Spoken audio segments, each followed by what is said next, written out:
দুই নাম্বার করণীয়, কোনো আল্লাহওয়ালা বুজুর্গের মুখ থেকে খেজুর চাবানো থুতু নিয়ে তার মুখে দিয়ে দেওয়া। সহিহ বুখারীর বর্ণনা, 3909 নম্বর হাদিস। আসমা রাদিয়াল্লাহু তাআলা আনহার বর্ণনা, তিনি বলেন, তার সন্তান দুনিয়াতে আসার পর তিনি তার সন্তানকে নবীজির কোলে দিলেন। সন্তানের নাম আব্দুল্লাহ ইবনে জুবায়ের রাদিয়াল্লাহু তাআলা। ফাদা বিতামরা, নবী খেজুর আনাইলেন। ফামাদাগাহা, খেজুর চাবাইলেন। ফাতাফালা ফি ফিহি, আব্দুল্লাহ ইবনে জুবায়েরের মুখে খেজুর চাবানো থুতু দিয়ে দিলেন। হাদিসে আসছে, ফাকানা আউওয়ালা শাইইন দাখালা বাতনা আব্দুল্লাহ রিকু রাসূলিল্লাহ। আমার ছেলে আব্দুল্লাহর পেটে দুনিয়ার কোনো খাদ্য সর্বপ্রথম যায় নাই, খাদ্য হিসাবে সর্বপ্রথম নবীর থুতু মুবারক আমার ছেলের পেটে গিয়েছে। ওয়া হান্নাকাহু বিতামরা, নবীজি আব্দুল্লাহ ইবনে জুবায়েরের মুখের ভিতরে উপরের তালুতে খেজুর একটু লাগায়া দিছে। এটাকে বলে তাহনিক। সন্তান দুনিয়াতে আসার পর 3 নাম্বার করণীয়, আমরা আত্মীয় স্বজন যারা তাকে দেখতে যাব তার জন্য বরকতের দোয়া করা। আবু দাউদের হাদিস, 5106 নম্বর হাদিস। আয়েশা রাদিয়াল্লাহু তাআলা আনহার বর্ণনা, তিনি বলেন, কানা রাসূলুল্লাহ সাল্লাল্লাহু আলাইহি ওয়াসাল্লাম ইউতা বিস-সিবিয়ান ফায়াদউ লাহুম বিল বারাকাহ। রাসূলুল্লাহ সাল্লাল্লাহু আলাইহি ওয়াসাল্লামের কাছে শিশুদেরকে আনা হতো, তিনি তাদের জন্য বরকতের দোয়া করতেন। আমরা কোনো নবজাতককে দেখলে আমাদের করণীয় তার জন্য বরকতের দোয়া করা, এটাই সুন্নাহ। 4 নাম্বার করণীয়, শিশু সন্তান কান্না করলে তার কান্না থামিয়ে দেওয়া। মা রান্না করতে গেলে, মা ডেকডেকসি ধুইতে গেলে, মা নামাজে দাঁড়িয়ে গেলে শিশু যদি কান্না শুরু করে, পরিবারের অন্য সদস্যদের দায়িত্ব কর্তব্য হয়ে যায় শিশুর কান্না থামিয়ে দেওয়া। বাসায় যদি মা একা থাকে, অন্য কেউ না থাকে, সেক্ষেত্রে মা সংক্ষিপ্ত কেরাত দিয়ে নামাজ শেষ করে শিশুর কান্না থামানো, এটা শিশুর অধিকার। সহিহ বুখারীর বর্ণনা, 868 নম্বর হাদিস। রাসূলুল্লাহ সাল্লাল্লাহু আলাইহি ওয়াসাল্লাম বলেন, ইন্নী লা আকুমু ইলাস সালাহ ওয়া উরিদু আন উতাওবিলা ফিহা ফাসমাউ বুকা আস-সাবিয়্যি। আমি নামাজে দাঁড়াই, নামাজে লম্বা কেরাত পড়ার নিয়ত করি, ইতিমধ্যে যদি কোনো শিশুর কান্নার আওয়াজ শুনি, ফাআতাজাওয়াজু ফি সালাতি কারাহিয়াতা আন আশুক্কা আলা উম্মিহি। আমি আমার নামাজের কেরাত সংক্ষিপ্ত করি যেন শিশুর মায়ের কষ্ট না হয়। আমার নামাজ যদি লম্বা হয়, শিশুর মা নামাজে লম্বা সময় থাকতে হবে। শিশুর মা নামাজে লম্বা সময় থাকলে শিশুর কান্না বাড়বে। শিশুর কান্না যত বাড়বে, মায়ের তত কষ্ট হবে। আমি নবী কেরাত লম্বা পড়ার পরিবর্তে সংক্ষিপ্ত কেরাত দিয়ে নামাজ শেষ করে মায়ের কষ্ট লাঘব করি, আর শিশুকে তার কান্না থামিয়ে দিয়ে তার অধিকার আমি নবী প্রতিষ্ঠিত করি। 5 নাম্বার, আকিকা করা। রাসূলুল্লাহ সাল্লাল্লাহু আলাইহি ওয়াসাল্লাম বলেন, ইন্নাল ইয়াহুদা তাউক্কু আনিল গুলাম ওয়ালা তাউক্কু আনিল জারিয়া ফাউক্কু আনিল গুলামি শাতাইনি ওয়া আনিল জারিয়াতি শাতান। রাসূলুল্লাহ সাল্লাল্লাহু আলাইহি ওয়াসাল্লাম বলেন, ইয়াহুদিরা ছেলের আকিকা করত, মেয়ের আকিকা করত না। হে আমার উম্মত, তোমরা ছেলের পক্ষ থেকে 2টি পশু আকিকা করবা, মেয়ের পক্ষ থেকে 1টি আকিকা করবা। নাসাইর হাদিস, 4220 নম্বর হাদিস। রাসূলুল্লাহ সাল্লাল্লাহু আলাইহি ওয়াসাল্লাম বলেন, কুল্লু গুলামিন রহিনুন বিআকিকাতিহি তুযবাহু আনহু ইয়াওমা সাবি'i। প্রত্যেক নবজাতক তার আকিকার সাথে আবদ্ধ, 7ম দিনে তার পক্ষ থেকে পশু জবাই করা হবে। ওয়ায়ুহলাকু রাসুহু, তার মাথার চুল মুন্ডন করা হবে। সপ্তম দিনে মাথার চুল মুন্ডন করে এই চুল নিয়ে যাবেন স্বর্ণকারের দোকানে। এক পাল্লায় 7 দিন বয়সী শিশুর চুল রাখবেন, আরেক পাল্লায় রূপা রাখবেন। চুল পরিমাণ রূপা আল্লাহর রাস্তায় সদকা করে দিবেন। রাসূলুল্লাহ সাল্লাল্লাহু আলাইহি সাল্লাম তার কন্যা ফাতেমা রাদিয়াল্লাহু তাআলা আনহাকে বললেন, ইয়া ফাতিমাতু ইহলিকি রাসা ওয়া তাসাদ্দাকি বিজিনাতি শারিহি ফিদ্দা। ফাতেমা, হাসানের চুলগুলা মুন্ডন করো, ওয়া তাসাদ্দাকি বিজিনাতি শারিহি ফিদ্দা, হাসানের মাথার চুল পরিমাণ রূপা আল্লাহর রাস্তায় সদকা করে দাও। আলী রাদিয়াল্লাহু তাআলা আনহু বলেন, ফাওয়াজানতুহু ফাকানা ওয়াজনুহু দিরহামান আও বা'দ দিরহাম। আমি চুলগুলা ওজন করলাম, চুলের পরিমাণ হলো 1 দিরহাম রূপা অথবা তার কাছাকাছি এই পরিমাণ রূপা আমি আল্লাহর রাস্তায় সদকা করে দিলাম। তাহলে 5 নাম্বার, সপ্তম দিনে আকিকা করা, সপ্তম দিনে মাথার চুল মুন্ডন করা। 6 নম্বর, সপ্তম দিনে শিশুর সুন্দর একটা নাম রাখা। সাহাবায়ে কেরাম রাসূল সাল্লাল্লাহু আলাইহি সাল্লামকে জিজ্ঞাসা করলেন, قد علمنا حق الوالد فما حق الولد يا رسول الله। মা বাবার হক সম্পর্কে আমরা জানি, সন্তানের হক কি একটু আমাদেরকে বলেন। রাসূলুল্লাহ সাল্লাল্লাহু আলাইহি সাল্লাম বললেন, আইয়ুহসিনা ইসমা ওয়া ইউহসিনা আদাবা। মা বাবার অন্যতম 2টি কর্তব্য হলো সন্তানের সুন্দর নাম রাখা আর তাকে শিষ্টাচার শিক্ষা দেওয়া। আবু দাউদের হাদিস 4949 নম্বর হাদিস। রাসূলুল্লাহ সাল্লাল্লাহু আলাইহি ওয়াসাল্লাম বলেন, আহাব্বুল আসমাই ইলাল্লাহি আবদুল্লাহি ওয়া আবদুর রহমান। আল্লাহর কাছে সর্বাধিক পছন্দনীয় নাম হলো আব্দুল্লাহ, আব্দুর রহমান। তাহলে 6 নাম্বার, অর্থবোধক সুন্দর নাম রাখা। 7 নাম্বার, শিশু সন্তানকে মাঝে মাঝে উপনামে ডেকে তাকে খুশি করার চেষ্টা করো। ফ্যানটা বন্ধ করে দাও, ফ্যানটা বন্ধ করে দাও।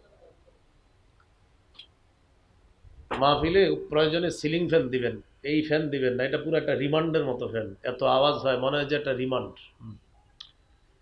7 নাম্বার, শিশু সন্তানকে উপনামে ডাকা। উপনামে তাকে ডেকে মাঝে মাঝে তাকে খুশি করার চেষ্টা করা। আবু দাউদের হাদিস 4969 নম্বর হাদিস। এই হাদিসের মধ্যে আছে, আনাস রাদিয়াল্লাহু তাআলা আনহুর এক ছোট ভাই, তার একটা ছোট্ট পাখি আছে। ছোট ভাইয়ের পাখিটা মারা গেছে। পাখি মারা যাওয়ার পর পাখির মালিক ছোট্ট মানুষ, তার মন খারাপ, পাখি মারা গেছে। রাসূলুল্লাহ সাল্লাল্লাহু আলাইহি সাল্লাম আনাস রাদিয়াল্লাহু তাআলা আনহুর বাড়িতে আসলেন। আসার পর দেখেন তার ভাইয়ের মন খারাপ। নবীজি বললেন, মা শানুহু, তার কি হয়েছে? পরিবারের সদস্যরা জবাব দিলেন, মাতা নুগরুহু ইয়া রাসূলুল্লাহ, হুজুর তার ছোট্ট পাখিটা মারা গেছে। নবীজি তাকে বললেন, ইয়া আবা উমাইর মা ফাআলান নুগাইর। ইয়া আবা উমাইর, এটা একটা বাক্য। এই বাক্যে নবীজি পাখির মালিককে উদ্দেশ্য করছে, ছোট্ট মানুষটাকে। দ্বিতীয় বাক্যে মা ফাআলান নুগাইর, এখানে উদ্দেশ্য পাখির, যে পাখিটা মারা গেছে ওই পাখিটা। 2 বাক্যের অনুবাদ হলো, হে আবু উমাইর মা ফাআলান নুগাইর, ছোট্ট পাখিটি কি করলো? নবী তো জানে মারা গেছে। 2টি বাক্য ছন্দের মতো নবী মিলিয়ে বললেন, আর অসাধারণ 2টি আরবি বাক্য বললেন। প্রথম বাক্যে পাখির মালিককে সম্বোধন করলেন, দ্বিতীয় বাক্যে নবী পাখির কথা বললেন। আর বাক্য 2টা অসাধারণ সাহিত্যপূর্ণ হওয়ার কারণে আর পাখির সাথে তার নামের মিল থাকার কারণে মনটা খারাপ ছিল। ভারাক্রান্ত হৃদয়ের অধিকারী শিশুটার মন সাথে সাথে খুশি হয়ে গেছে। এই গেল 7 নাম্বার। 8 নাম্বার, শিশুকে হাঁটা যখন শিখাইবেন, হাঁটুতে যেন বেশি কষ্ট না পায়, হাঁটুতে সাপোর্ট দিবেন। আবু দাউদের হাদিস 1109 নম্বর হাদিস। রাসূলুল্লাহ সাল্লাল্লাহু আলাইহি সাল্লাম মসজিদে খুতবা দিতেছে। ফাআকবালাল হাসান ওয়াল হুসাইন রাদিয়াল্লাহু আনহুমা। খুতবা চলা অবস্থায় নবীর 2 নাতি হাসান হুসাইন মসজিদে আসছে। নবী খুতবা দিতেছে, নাতি 2 জন মসজিদে আসছে। ইয়া সুরানি ওয়া ইয়াকুমান, নাতি দুইজন ছোট্ট মানুষ বারবার মাটিতে পড়ে যায়, আবার দাঁড়ায়। নবীজি দৃশ্যটা সহ্য করতে না পেরে খুতবা বন্ধ করে দিলেন। নাজালা, মিম্বর থেকে নামলেন। আখজাহুমা, নাতি দুইজনকে কোলে নিলেন। সাইদা বিহিমাল মিম্বার, নাতি দুইজনকে নিয়ে মিম্বরে আরোহণ করে বাকি খুতবা শেষ করছে। হাদিসের শেষে নবী বলেন, লাম আসবির, আমি ওদেরকে দেখে সহ্য করতে পারি নাই। ওরা বারবার পড়ে যাচ্ছিল, আবার দাঁড়াইতেছিল, ওদের হাঁটুতে কষ্ট হচ্ছিল। আল্লাহ নবী খুতবার মতো গুরুত্বপূর্ণ কাজ এটা ছেড়ে শিশুরা যেন কষ্ট না পায় তাদের অধিকার প্রতিষ্ঠিত করছে। 9 নাম্বার, শিশু সন্তানের জামার কালারের ক্ষেত্রে সচেতন হওয়া, বিশেষ করে ছেলে শিশু। মেয়েদের কালারে ছাড় আছে, কিন্তু ছেলেদের কালারটা সচেতন হওয়া। নাসাই হাদিসের কিতাব 5316 নম্বর হাদিস। আব্দুল্লাহ ইবনে আমর রাদিয়াল্লাহু তাআলা আনহুমার বর্ণনা, তিনি বলেন, রাআহু রাসূলুল্লাহ সাল্লাল্লাহু আলাইহি ওয়াসাল্লাম আলাইহি সাওবানি মুআসফারান। নবী তার এক সাহাবী আব্দুল্লাহ ইবনে আমরকে দেখলেন, তার শরীরে দুটি কুসুম রঙের জামা দেখলেন। নবীজি বললেন, হাদিহি থিয়াবুল কুফার ফালা তালবাসহা, এগুলা কাফেরদের পোশাক, এগুলা পরবারা। পোশাকে সচেতন হওয়া, যেন তেনে পোশাক না পরানো, পাইলেন আর কিনে নিলেন এমনটা না হওয়া। একটা ইসলামী আদর্শ প্রকাশ করে, ইসলামী মূল্যবোধে বিশ্বাসী যারা আমরা, আমাদেরও কিন্তু আলাদা পোশাকের একটা সৌন্দর্যতা আছে। আল্লাহ সচেতন হয়ে পোশাকের ক্ষেত্রে সচেতনতা অবলম্বন করে একজন সচেতন মুসলিম অভিভাবকের পরিচয় দেওয়ার তৌফিক দান করেন। 10 নাম্বার, শৈশব থেকে শিশুকে এমন পোশাকে অভ্যস্ত করা যেই পোশাক তার সতর ঢেকে রাখে। সূরা আরাফের 26 নম্বর আয়াতে আল্লাহ বলেন, ইয়া বানি আদামা কদ আনজালনা আলাইকুম লিবাসা ইউয়ারি সাওআতিকুম ওয়ারিশা ওয়া লিবাসুত তাকওয়া যালিকা খায়র। হে আদম সন্তান, আমি তোমাদেরকে এমন পোশাক দিলাম যেই পোশাক তোমাদের লজ্জাস্থান ঢেকে রাখে, যেই পোশাক ওয়ারিশা সৌন্দর্যতার কারণ।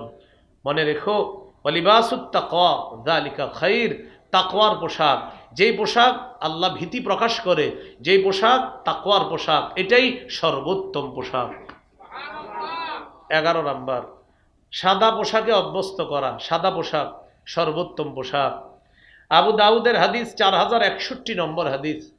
রাসূলুল্লাহ সাল্লাল্লাহু আলাইহি ওয়াসাল্লাম বলেন, ইলবাসু মিন সিয়াবিকুমুল বায়াযা ফাইন্নাহা খায়রু সিয়াবিকুম, তোমরা পোশাকের মধ্যে সাদা পোশাক পরবা, এটা সর্বোত্তম পোশাক। ওয়াকাফিনু ফিহা মাউতাকুম, তোমাদের মধ্যে যারা মারা যায় তাদেরকেও সাদা পোশাক পরিধান করিয়ে তাদেরকে কাফন দিবা, এরপরে দাফন করবা। এই হলো 11 নাম্বার।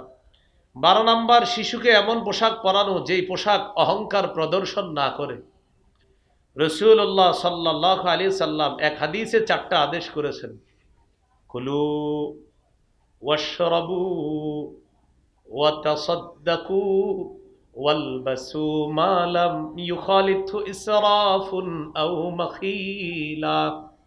তোমরা খাও, তোমরা পান করো, তোমরা দান করো, তোমরা পোশাক পরিধান করো, যতক্ষণ অপচয়ের কারণ না হয়, অহংকার প্রদর্শন না করে। উম্মত, খাও, খাবার যেন তোমাকে অপচয়কারী না বানায় আর অহংকারী না বানায়। পান করো, পান যেন অহংকারী না বানায়, অপচয়কারী না বানায়। দান করো, দান যেন তোমাকে দাম্ভিক না বানায়। পোশাক পরিধান করো, পোশাক যেন তোমাকে অপচয়কারী না বানায়, অহংকারী যেন না বানায়। এই 4টি হুকুম নবী করেছেন। 13 নাম্বার, ছেলে শিশুকে রেশম থেকে দূরে রাখা, স্বর্ণ থেকে দূরে রাখা। রাসূলুল্লাহ সাল্লাল্লাহু আলাইহি ওয়াসাল্লাম বলেন, ওয়াহিল্লাত যাহাবু ওয়াল হারিরু লিউনাতি উম্মতি ওয়া হুররিমা আলা যুকুরিহা, আমার উম্মতের মেয়েদের জন্য রেশম হালাল, স্বর্ণ হালাল। আমার উম্মতের ছেলেদের জন্য রেশম হারাম, স্বর্ণ হারাম। ছেলে শিশুকে শৈশব থেকে স্বর্ণ রেশম থেকে দূরে রাখা। 14 নাম্বার, শিশুকে জুতা পরা শিখায়া দেওয়া। কি পরা? জুতা। রাসূলুল্লাহ সাল্লাল্লাহু আলাইহি সাল্লাম বলেন, লা তামশি ফি নালিন ওয়াহিদ, এক পায়ে জুতা পরে হাঁটবা না। বুখারীর বর্ণনায় আসছে, লিউনিল হুমা জামিআ আও লিউহফিহিমা জামিআ, হয়তো দুই পায়ে জুতা রেখে হাঁটবে, না হয় দুই পা খোলা রেখে হাঁটবে। নবী কত মায়া করে আমাদেরকে। এক পায়ে জুতা রেখে হাঁটলে উম্মত যে কোনো সময় অ্যাক্সিডেন্ট করতে পারে, এই অ্যাক্সিডেন্ট নবী সহ্য করে না। তাই বলছে উম্মত হয়তো দুই পায়ে জুতা রেখে হাঁটবা, না হয় দুই পা খোলা রেখে হাঁটবা। এক পায়ে জুতা আরেক পা খোলা, পা উপর নিচ হয়ে যাবে, তুমি কষ্ট পতিত হওয়ার সম্ভাবনা আছে। আল্লাহ সূরা তাওবার মধ্যে বলেছেন 11 পারা 6 নম্বর পৃষ্ঠা, আজিজুন আলাইহিমা আনিতুম, তোমরা কষ্ট পাইলে নবী ব্যথা পায়। আছে না, লাকাদ জাআকুম রাসূলুম মিন আনফুসিকুম আজিজুন আলাইহিমা আনিতুম, মানে আনিতুম কি, এই যে কষ্ট পাইলাম। আল্লাহ বলে তোমরা কষ্ট পাইলে নবী ব্যথা পায়। কয় নাম্বার গেল? 14, জুতা পরা শিখাইয়া দেওয়া। 15 নাম্বার সবকিছু ডান দিক থেকে করা শিখাইয়া দেওয়া। সহিহ বুখারীর বর্ণনা 168 নম্বর হাদিস, আয়েশা রাদিয়াল্লাহু তাআলা আনহার বর্ণনা, কানা রাসূলুল্লাহ সাল্লাল্লাহু আলাইহি ওয়াসাল্লাম ইউজিবুহু তায়াম্মুনু ফিত তানাউলি ওয়াত তারাজ্জুলি ওয়া তুহুরিহি ওয়া ফি শানিহি কুল্লি। রাসূলুল্লাহ সাল্লাল্লাহু আলাইহি সাল্লামের সবকিছু ডান দিক থেকে পছন্দ করতেন। জুতা পরা ডান দিক থেকে, ওয়াত তারাজ্জুলি মাথা আছড়ানো ডান দিক থেকে, ওয়া তুহুরিহি পবিত্রতা অর্জন করা ডান দিক থেকে পছন্দ করতেন। ওয়া ফি শানিহি কুল্লি, সব কিছু নবী ডান দিক থেকে পছন্দ করতেন। 16 নাম্বার শিশু সন্তানকে তাওহীদ শিক্ষা দেওয়া। এইভাবে তাওহীদ শিখাবেন, আল্লাহ এক, আল্লাহ অমুখাপেক্ষী, আল্লাহ জন্ম দেন না, জন্ম নেন না, আল্লাহর সমকক্ষ কেউ নাই, আল্লাহ সৃষ্টির মুখাপেক্ষী নন, আল্লাহ সময় স্থান কালের মুখাপেক্ষী নন, বরং সৃষ্টি সময় স্থান আরশ কুরসি সব আল্লাহর মুখাপেক্ষী। এইভাবে সন্তানকে তাওহীদ শিক্ষা দেওয়া। তিরমিজির হাদিস 2516 নম্বর হাদিস, 2516, রাসূলুল্লাহ সাল্লাল্লাহু আলাইহি সাল্লাম তার চাচাতো ভাই আব্দুল্লাহ ইবনে আব্বাস রাদিয়াল্লাহু আনহুমাকে নিজের বাহনের পিছনে বসায়া তাওহীদ শিখাইতেছে। বালক শোনো, আমি তোমাকে কিছু শিখিয়ে দেই, তুমি এগুলা মনে রাখবা। ইহফাজিল্লাহ ইয়াহফাজকা, তুমি আল্লাহর বিধিবিধান রক্ষা করবা, আল্লাহর বিধানগুলা রক্ষা করবা, আল্লাহ তোমাকে রক্ষা করবে। ইহফাজিল্লাহ তাজিদহু তুজাহাকা, তুমি সদা সর্বদা আল্লাহকে স্মরণে রাখবা, বিপদে আপদে আল্লাহকে কাছে পাইবা। ইযা সাআলতা ফাসআলিল্লাহ, তুমি যখন চাইবা আল্লাহর কাছে চাও। ওয়া ইযা ইসতাআনতা ফাসতাইন বিল্লাহ, তুমি যখন সাহায্য প্রার্থনা করবা আল্লাহর কাছে সাহায্য প্রার্থনা করবা। এইভাবে তাওহীদ শিক্ষা দেওয়া। বলেন আমার সাথে সবাই, বলেন আল্লাহ ছাড়া অন্য যাদের উপাসনা করা হয়, প্রার্থনা করা হয়, তারা খেজুরের বিচির উপরের আবরণেরও মালিক না। আল্লাহ ছাড়া যাদের উপাসনা করা হয় তারা খেজুরের বিচির উপরের যে আবরণ, এই আবরণেরও মালিক না। দলিল 22 পারা 15 নম্বর পৃষ্ঠা সূরা ফাতিরের 13-14 নম্বর আয়াতে আল্লাহ বলেন, যালিকুমুল্লাহু রাব্বুকুম, তিনি আল্লাহ তোমাদের রব, লাহুল মুলকু, তারই রাজত্ব, রাজত্ব তার, ওয়াল্লাযীনা তাদউনা মিন দুনিহি, আল্লাহ ছাড়া যাদেরকে তোমরা ডাকো, মা ইয়ামলিকুনা মিন কিতমির, তারা খেজুরের বিচির উপরের আবরণেরও ক্ষমতা রাখে না, খেজুরের বিচির উপরের আবরণেরও মালিক না। কিন্তু আমাদের সমাজের অনেক মুসলমানরা এক তো শিরিকের সমর্থন করতেছে অনেকে, পাশাপাশি আল্লাহ ছাড়া যাদের উপাসনা করা হচ্ছে, যারা উপাসনা করে তারা প্রশংসা করে, এটা তাদের ধর্মীয় ব্যাপার। কিন্তু মুসলমানও গিয়ে বলে হা হা হইতে পারে, এই দেবীর এই উপকারিতা, ওই দেবীর ওই উপকারিতা। কোন মুসলমান যদি এই প্রশংসা করে ঈমান চলে যাবে, নতুন করে ঈমান আনতে হবে। দলিল 20 পারা 17 নম্বর পৃষ্ঠা সূরা আনকাবুত 16-17 নম্বর আয়াত।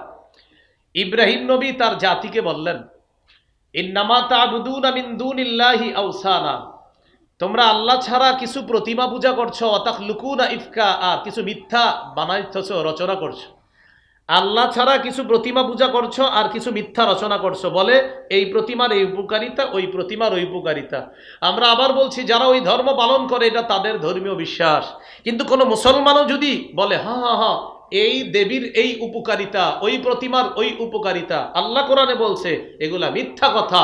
কোন মুসলমান যদি অন্য ধর্মের এদের প্রশংসা করে, কোরআনের সূরা আনকাবুতের 16-17 নম্বর আয়াত অস্বীকার করার কারণে ঈমান চলে যাবে, নতুন করে ঈমান আনতে হবে। তাওহীদ শিখাইতে হবে সন্তানকে। তাহলে 16 নাম্বার তাওহীদ শিক্ষা দেওয়া। কি শিক্ষা দেওয়া? তাওহীদ শিক্ষা দেওয়া। এটা সন্তানকে শিখাতে হবে। 17-20 নম্বর পৃষ্ঠা আল্লাহ তাআলা বলেন, ইন্নাল্লাযীনা তাদউনা মিন দুনিল্লাহ, আল্লাহ ছাড়া তোমরা যাদেরকে ডাকো, লা ইয়াখলুকু যুবাবা, তারা কিছুতেই একটা মাছিও সৃষ্টি করতে পারে না। আল্লাহ আমাদের সকলকে বুঝার তৌফিক দান করুন। 17 নাম্বার শিশুকে ঈমানি তরবিয়ত শিক্ষা দেওয়া। ঈমানি তরবিয়তের মধ্যে শ্রেষ্ঠ তরবিয়ত নামাজের তরবিয়ত। শিশুকে 7 বছর বয়সে নামাজের আদেশ করা, 10 বছর বয়সে তাকে প্রয়োজনে মৃদু আঘাত করা। 7 বছর বয়সে শিশু নামাজ আপনি আদেশ করলে শুনবে কখন? 1.5-2 বছর বয়স থেকে মা বাবা ঘরে ওর সামনে নামাজ পড়তে হবে। মা পড়বে নামাজ যখন শিশু ঘুমিয়ে থাকবে, হঠাৎ চোখ মেলে যেন দেখে মা নামাজে আছে, শিশুর মাথায় কাজ করবে ঘটনা কি, আম্মু কি করে, এরকম ওর মনে যেন এটা জাগ্রত হয়। বাবা মাঝে মাঝে নফল নামাজ ঘরে পড়বে, শিশু মাঝে মাঝে বাবার পাশে গিয়ে নামাজে দাঁড়িয়ে যাবে। এইভাবে শিশু নামাজে অভ্যস্ত হবে। 7 বছর বয়সে তখন নামাজের হুকুম করলে মানানো কষ্টকর হবে না। নবীজি বলেন, মুরু আওলাদাকুম বিসসালাহ, তোমরা তোমাদের সন্তানদেরকে নামাজের আদেশ করো, ওহুম আবনাউ সাবঈ সিনিন, যখন তাদের বয়স 7 হয়। ওয়াদরিবুহুম আলাইহা ওয়াহুম আবনাউ 10 সিনিনা, যখন তাদের বয়স 10 হয় প্রয়োজনে তাদেরকে মৃদু আঘাত করো। এই হলো 17 নাম্বার। 18 নাম্বার মসজিদে শিশুর উপস্থিতিতে গুরুত্ব দেওয়া। বলেন কোথায়? শিশুর উপস্থিতি কি করা? ধমক দিয়ে বের করে না দেওয়া। রাসূলুল্লাহ সাল্লাল্লাহু আলাইহি সাল্লাম বলেন, ইযা আম্মা আহাদুকুমুন নাস ফালইউখাফফিফ। তোমার ভাইজান বারবার উঠেন না আপনারা, আমি মিডিয়া নিষেধ করে দিয়েছিলাম আজকে, কিন্তু আপনারা এরপরে বসেছেন। মামুন সাহেব কোথায়, যিনি দাওয়াত দিয়েছেন? মিডিয়া তো নিষেধ ছিল, হ্যাঁ বসতে দিলেন কেন? এই জন্য নিষেধে বারবার দাঁড়ায়। আগে আপনারা সব দাঁড়াইতেন, আগের হুজুর আলোচনা করছে, একবারও তো দাঁড়ান নাই। আমার সময় এতবার দাঁড়াচ্ছেন কেন? মাওলানা মামুন সাহেব যিনি দাওয়াত দিয়েছে, ওনারা বলছে একটা মিডিয়াও থাকবে না, বারবার দাঁড়ায় ওরা। আপনি কেন দাঁড়াইতেছেন বারবার? আমি কষ্ট করে ওয়াজ করি, কিন্তু কষ্ট বুঝেননি, মানে পড়াশোনা করি, অনেক কষ্ট করতে হয়। আপনি বারবার যদি দাঁড়ান, আমার কষ্টে অনেক কষ্ট হয়। দাঁড়ায় না, আল্লাহর রাস্তায় দাঁড়ায় না। 18 নাম্বার মসজিদে শিশুর উপস্থিতি গুরুত্ব দেওয়া। রাসূলুল্লাহ সাল্লাল্লাহু আলাইহি সাল্লাম বলেন, ইযা আম্মা আহাদুকুমুন নাস, তোমাদের কেউ যখন মানুষের ইমামতি করবা, 4 শ্রেণীর মুসল্লির প্রতি লক্ষ্য রেখে নামাজ সহজ করবা। ফাইন্না ফীহিমুদ দাঈফ, 1 নাম্বার মুসল্লিদের মধ্যে দুর্বল মুসল্লি আছে। 2 নাম্বার অল মারিদ, অসুস্থ মুসল্লি আছে। 3 নাম্বার অল সগীর, শিশু মুসল্লি আছে। দেখেন নবী কার কথা বলছে, আবার বলেন তো শিশু মুসল্লির কথা নবী বললেন, তাহলে কি মসজিদে রাখতে বললেন না ধমক দিয়ে বের করতে বললেন? রাখতে বলছে। 4 নাম্বার অল কাবীর, বৃদ্ধ মুসল্লি আছে। এক্ষেত্রে অভিভাবকরা কি করবেন? শিশুদেরকে মসজিদে একসাথে দাঁড়াতে দিবেন না, একসাথে দাঁড়াইলে ওরা ঝামেলা করবে। আপনারা অভিভাবকরা মসজিদে গিয়ে ওদেরকে আপনার পাশে রাখেন, আরেকজন আরেক খাম্বার পাশে, আরেকজন আরেক দেয়ালের পাশে দাঁড়াবে। এইভাবে শিশুকে মসজিদমুখী করেন, ওরে মসজিদের বাহিরমুখী করেন না, ওরে মসজিদমুখী করেন। নাস্তিকতা থেকে বেঁচে যাবে ইনশাআল্লাহ। এইগুলো 18। 19 নাম্বার শিশুকে কোরআন শিক্ষা দেওয়া। এক্ষেত্রে মসজিদের যে মক্তবগুলো আছে, এই মক্তবের গুরুত্ব বাড়াতে হবে, মক্তব জিন্দা করতে হবে। এলাকার অনেক সন্তান আছে যারা ডাক্তার হবে, ইঞ্জিনিয়ার হবে। এই ইঞ্জিনিয়ার ডাক্তার যারা হবে তারা যেন শৈশবের কোরআনের বিশুদ্ধ শিক্ষাটা মসজিদের মক্তব থেকে শিখতে পারে। এই জন্য এলাকায় এলাকায় মসজিদের মক্তবগুলো জিন্দা করতে হবে। তিরমিজির হাদিস 2909 নম্বর হাদিস। রাসূলুল্লাহ সাল্লাল্লাহু আলাইহি সাল্লাম বলেন, খায়রুকুম মান তাআল্লামাল কুরআনা ওয়া আল্লামা, তোমাদের মধ্যে সর্বোত্তম ওই ব্যক্তি যে কোরআন শিখে অন্যকে শিখায়। হুজুর যখন ছোট্ট বেতটা নিয়ে বাচ্চাকে পড়ায়, নুন জবর না, সদ জবর স, না স, র জবর র, না স র, বা জবর বা, শিন জবর শা, বাসা, র দুই পেশ রুন, বাসরুন, হামজালাম জবর আল, হামিম জবর হাম, আল হাম, দাল পেশ দু, আলহামদু। হুজুর পড়ায়, বাচ্চারা পড়ে। নবী বলেন খৈরুকুম খৈরুকুম, যিনি পড়াচ্ছে আর যারা পড়তেছে আমি নবী তাদেরকে এই পৃথিবীর সর্বোত্তম বলে ঘোষণা করল। 20 নাম্বার, শিশুর সাথে খেলাধুলা করা। এখন তো বাবারা শিশুর সাথে খেলাধুলার সুযোগই পায় না। 4 কোণার জিনিসটা বাসায় ঢুকতে দেরি, বাস বারান্দায় বৈশা গেছে। বাচ্চাদেরকে আর সময় দেওয়ার সুযোগ নেই। বাচ্চাদের সাথে খেলতে হবে। বাবা যারা আছেন, বাচ্চা যেন প্রতিদিন আপনার অপেক্ষায় থাকে, বাবা আসলে বাবার সাথে খেলবো, অন্যথায় ও কার্টুনের অপেক্ষায় থাকবে। প্রতিদিন যেন আপনার অপেক্ষায় থাকে। এখন আপনাদেরকে একটা হাদিস শোনাবো, পৃথিবীর শ্রেষ্ঠ নানা শ্রেষ্ঠ নাতির সাথে খেলছে এই হাদিস। পৃথিবীর শ্রেষ্ঠ কে হইতে পারে? সুবহানাল্লাহ। ইবনে মাজার 144 নম্বর হাদিস। রাসূল সাল্লাল্লাহু আলাইহি সাল্লাম এক সাহাবীর বাড়িতে যাইতেছে কয়েকজন সাহাবীরে নিয়ে। ওয়া হুসাইনুন ইয়ালআবু ফিস সিক্কা, নবীর নাতি হযরতে হুসাইন মদিনার গলিতে খেলতেছে। মদিনার গলিতে খেলতেছে। নবী যখন দেখছে নাতি খেলতেছে, সবাই রে পিছনে ফেলে নবী তাড়াতাড়ি সামনে গেছে। যেই মাত্র ছোট্ট নাতি হযরত হুসাইন রাদিয়াল্লাহু তাআলা নানাকে দেখছে, দেখাই ইয়াফিররু হা হুনা ওয়া ইয়াফিররু হা হুনা, একবার এদিকে পালায় আর একবার এদিকে পালায়। নানাও নাতিকে ধরার জন্য একবার এদিকে যায় আর একবার এদিকে যায়। হাদিসে আসছে ইউলাইবু, নানা নাতি দুইজন খেলতেছে, ওয়ায়ুদাহিকু, নানা নাতি দুইজন হাসতেছে। দৃশ্যটা সাহাবায়ে কেরাম উপভোগ করতেছে। তো এখন আমরা সময় পাই না, প্রচুর ব্যস্ত, সবাই খুব ব্যস্ত, অনেক ব্যস্ত, সবাই প্রচুর ব্যস্ত। সন্তান আর পরিবারের সময় দেওয়ার সুযোগই নেই, সবাই খুব ব্যস্ত। আল্লাহ আমাদেরকে সন্তানদেরকে সময় দেওয়ার তৌফিক দান করুন। দূর দূরান্তে সফর না করার আমার এটাও একটা কারণ। প্রতিনিয়ত আমার পরিবারে আমার সময় দিতে হয়, বলেই ফেললাম। আপনারা অনেকে রাগ হয়ে যায়, দূরে যায় না কেন, নবী কি যায় নাই? আরে আপনি ইসলাম অনেক বুঝেন, আমিও জানি, তো আপনি ওয়াজ না আপনি করেন গিয়া, যেহেতু এত বুঝেন। আপনি যে মাঝে মাঝে আমার এসে ওয়াজ করে, হুজুর নবীজি তো করেছেন, কত কষ্ট করেছেন, এই করেছেন। আমি বললাম আপনি যে সুন্দর সুন্দর কথা জানেন, এই ওয়াজগুলোই করে দেন আপনি। এজন্য ওলামায়ে হযরত যারা আলোচনা করে, প্রতিদিন নিয়ম করে পরিবারকে সময় দিতে হবে, সময় প্রতিদিন দিতে হবে। মাদ্রাসায় সময় দিতে হবে, এটা আমি ব্যক্তিগতভাবে বলছি। পরিবারকেও প্রতিদিন সময় দিও। কোথায় যাচ্ছে 7 দিনের জন্য, হারিয়ে যাচ্ছে, নাই মানে কি? নিয়ত পরিবারকে সময় দিতে হবে আপনার। তো 20 নাম্বার, শিশুর সাথে খেলাধুলা করা।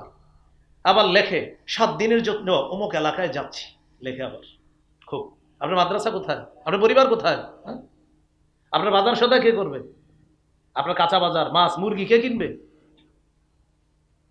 তো না, আমার খাদেম আছে বিভিন্ন, না আমি কাঁচা বাজার আমি করি, আমি মাছ কিনি। জিজ্ঞাসা করেন, আমার মাছ বাজারেও দেখা যায় আমি মাছ কিনি, আমি মুরগি কিনি, আমি কাঁচা বাজার করি, আমি পরিবারকে সময় দিই। এগুলা মেনটেন করার পর মাহফিল করতে পারলে করি, না হয় নাই। এজন্য বারবার বলে দিচ্ছি, দূর দূরান্তের কোনো মাহফিলের জন্য কেউ আবেদন করবেন না। 20 নাম্বার, শিশু সন্তানের সাথে খেলাধুলা করা। 21 নাম্বার, শিশুকে মহব্বত করা, ভালোবাসা। সহিহ বুখারীর বর্ণনা, 5884 নম্বর হাদিস।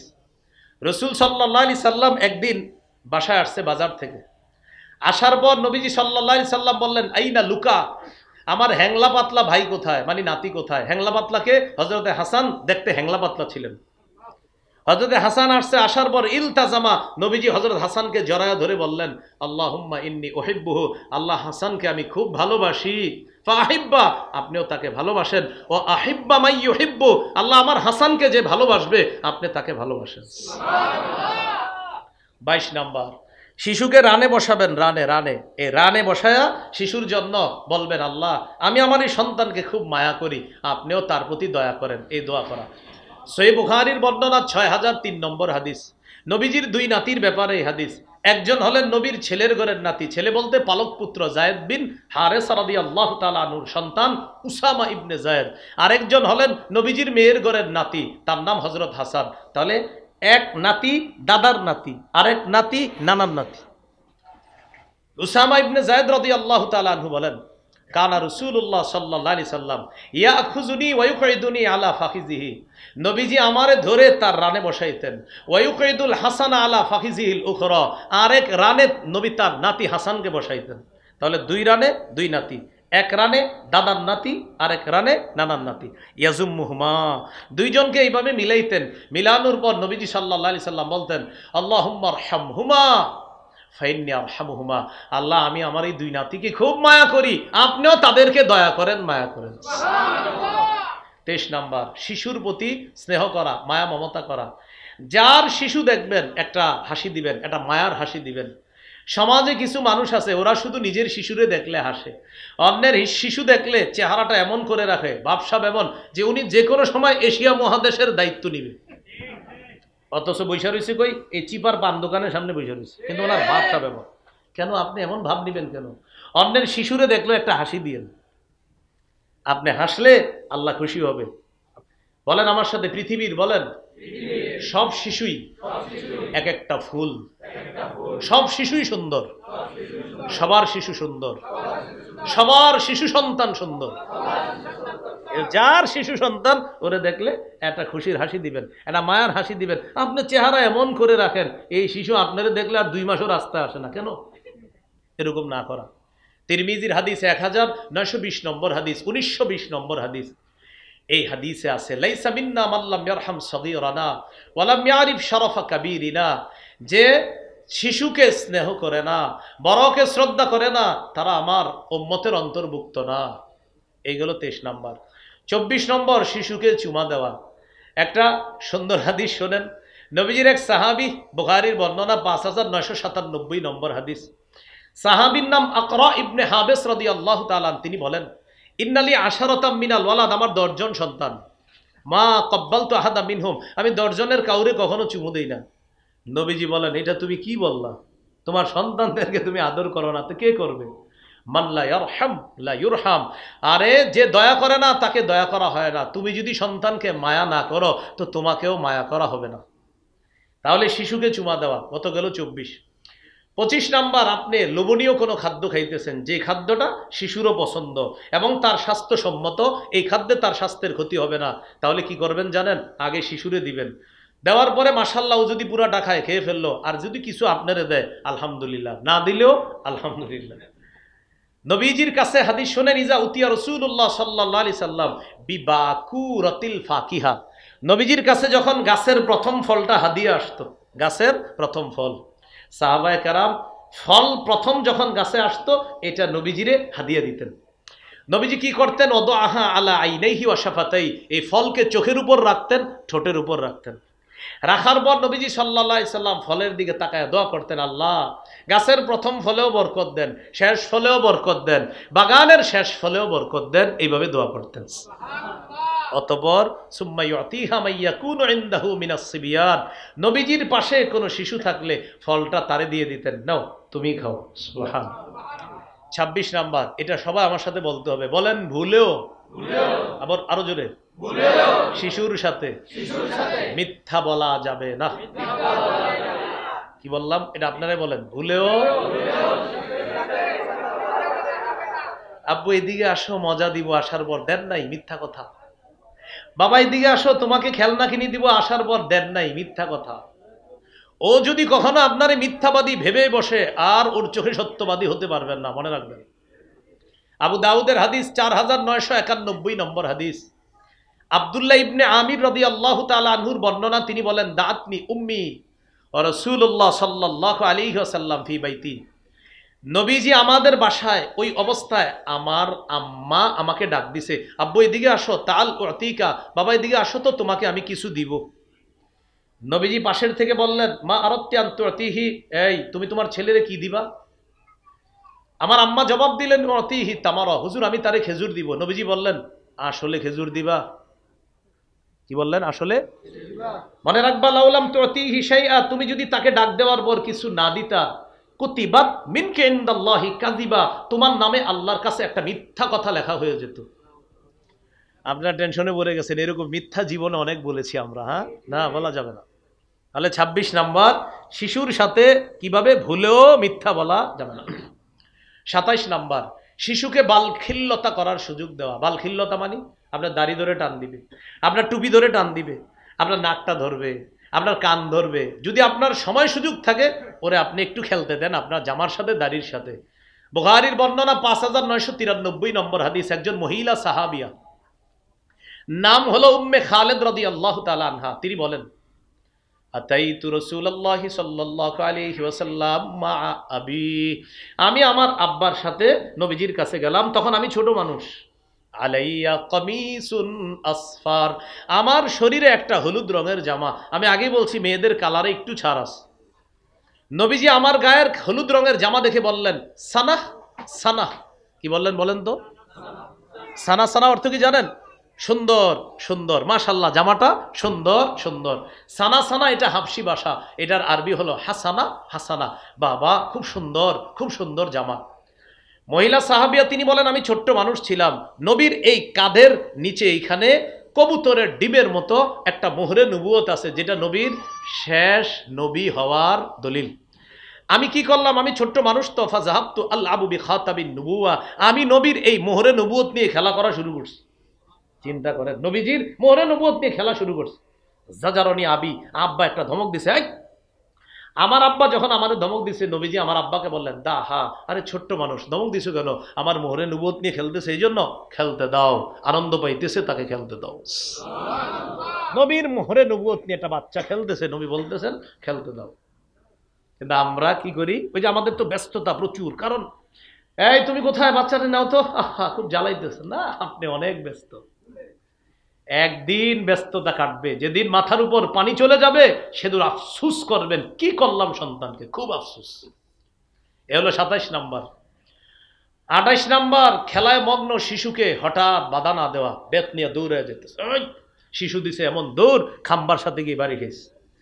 হঠাৎ খেলায় মগ্ন শিশুরও যদি বাধা দেন, ওর মেধায় আঘাত হতে পারে। আপনি যদি ওরে 2-4টা বাড়ি দেওয়ার নিয়ত করে থাকেন, প্রথমে না, আস্তে বুঝায় শুনে আনেন, আনার পর এরপরে 2-4টা শাস্তি দিতে পারেন, কিন্তু প্রথমে না। খেলায় মগ্ন শিশুকে প্রথম হঠাৎ বাধা না দেওয়া। সহিহ মুসলিমের বর্ণনা 6272 নম্বর হাদিস। এই হাদিসে আসছে, আনাস রাদিয়াল্লাহু তাআলা আনহু বলেন, নবীজি আমার একটা কাজে পাঠাইছে, আমি বাইর হয়ে দেখি কি শিশুরা খেলতেছে, আমি ওদের সাথে খেলা শুরু করছি। নবীজি আমারে খুঁজতে বের হইছে, কোথায় গেল এটা? আমি ছোট মানুষ ছিলাম, নবী খুঁজতে খুঁজতে আইসা দেখে, ওয়ানা আলাবু মাল গিলমান, আমি বাচ্চাদের সাথে খেলতেছি। নবী আমারই কিচ্ছু না বইলা, বাধা না দিয়ে কি করলেন? সাল্লাম আলাইনা, আমরা যারা শিশু ছিলাম সবাইকে নবী একটা সালাম দিছে। সুবহানাল্লাহ।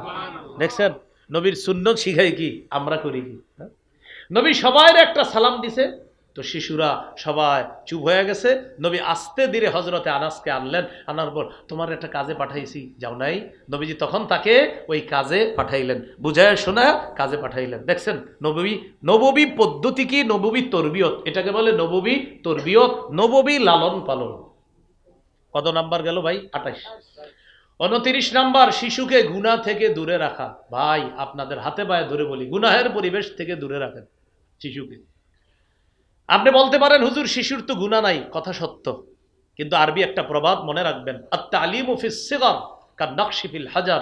আমি বাংলা বলছি, শৈশবের শিক্ষা তেমন, পাথরে খোদাই করা যেমন। আবার বলছি, শৈশবের শিক্ষা তেমন, পাথরে খোদাই যেমন। শিশু শৈশবে যা শিখবে ভবিষ্যতেও সেটার প্রভাব তার উপর পড়বে। গুনাহের পরিবেশ থেকে দূরে রাখেন। 3 শ্রেণীর গুনাহ লেখা হয় না, এ কথা সত্য। কয় শ্রেণীর গুনাহ লেখা হয় না? রুফিআল কালামু আন সালাসা, গুনাহের কলম উঠিয়ে নেওয়া হয়েছে, গুনাহ লেখার কলম উঠিয়ে নেওয়া হয়েছে 3 ব্যক্তি থেকে। আনিন নাইমি হাত্তা ইস্তাইকিজা, ঘুমন্ত ব্যক্তি গুনাহ লেখা হয় না যতক্ষণ জাগ্রত না হয়। 2 নাম্বার, আনিল মুবতালা হাত্তা ইয়াবরা, পাগলের গুনাহ লেখা হয় না যতক্ষণ সুস্থ না হয়। 3 নাম্বার, আনিস সাবী হাত্তা ইয়াকবারা, শিশুর গুনাহ লেখা হয় না যতক্ষণ বয়স্ক না হয়, বালেগ না হয়। তো শিশুর যদিও গুনাহ লেখা হয় না, কিন্তু গুনাহের বিষয়টা যেন ওর মস্তিষ্কে না বসে। কেন? পাথরে খোদাই যেমন, শৈশবের শিক্ষা তেমন। 30 নাম্বার, শিশুকে তার মা থেকে আলাদা না করা। মাঝে মাঝে বাবার বাড়িতে ঝগড়া হয়, দাদার বাড়িরা ঝগড়া করে বিবিরে বা পুত্রবধূরে হুমকি দেয়, বেশি ফাইজলামি করলে সন্তানের মুখ দেখতে দিব না। বাবা উনি 10 মাস 10 দিন পেটে রাখছে, আর হেরেই হুমকি দেয়, হেরে নাকি সন্তানের মুখ দেখতে দিবে না। এটা কোনো কথা? তিরমিজির হাদিস 1566 নম্বর হাদিস। রাসূলুল্লাহ সাল্লাল্লাহু আলাইহি সাল্লাম বলেন, মান ফাররাকা বাইনা ওয়ালিদাতিন ওয়া ওয়ালাদিহা, যে ব্যক্তি কোনো শিশুকে তার মা থেকে আলাদা করে, ফাররাকাল্লাহু বাইনাহু ওয়া বাইনা আহিব্বাতিহি ইয়াউমাল কিয়ামা, আল্লাহ তাআলা তাকে আর তার প্রিয়জনদেরকে কিয়ামতের ময়দানে আলাদা করে দিবে। বলি নাউজুবিল্লাহ।